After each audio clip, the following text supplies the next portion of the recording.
In virtually every group of students who enroll in an online class, there will be some with special learning needs that must be accommodated, both in the design of the course and in your approach to teaching it.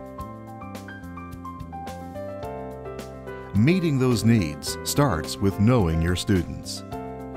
It's important to know your students in detail. It's important to know their likes, their dislikes. It's important to know what their situation is at home.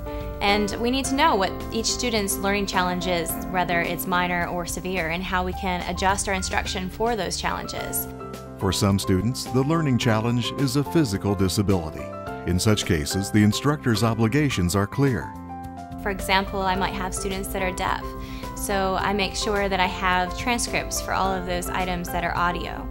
I make sure for those students that require read aloud that there's audio for every piece that's in the course, both the course that's built and the things that I add to the course later, like messages and feedback and that sort of thing.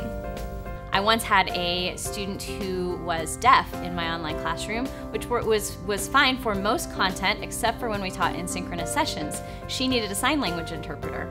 So during synchronous sessions, she would call a sign language interpreter on Skype, and the interpreter would listen to me, and then she would sign my entire live session to this student to make sure that she could still access the content.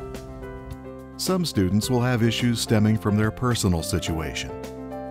I've had a student that was homeless before, and with that student, I had to provide accommodations based on that particular student's circumstance. I had to communicate with the facilitator more than normal, and also provide those extra accommodations and provisions for that student to be able to complete the coursework. Sometimes the need is more subtle, to accommodate students who are struggling to keep up. One of the things I love about online learning is that when a student is struggling with content, it's very clear what's happening. I can see a record of how a student has been doing through a particular point and where that particular breakdown happened. I monitor students' progress to determine whether they're struggling with the material or whether they're engaged at all by consistently monitoring the gradebook in my learning management system. When I notice that a student who is generally a consistent A student or a consistent B student or so forth has fallen below that range, I will contact that student to find out if there's a personal issue going on or if there's a problem with understanding the information in the content. And then I can customize instruction for that student. Now that might mean that I cut back on particular exercises and have them focus on an area where they're weak, or it might mean that I enrich completely and develop something new for that particular student. An example where I have taken assessment data from a particular student and then differentiated my instruction is with a student I can think of that really struggled learning the cell parts.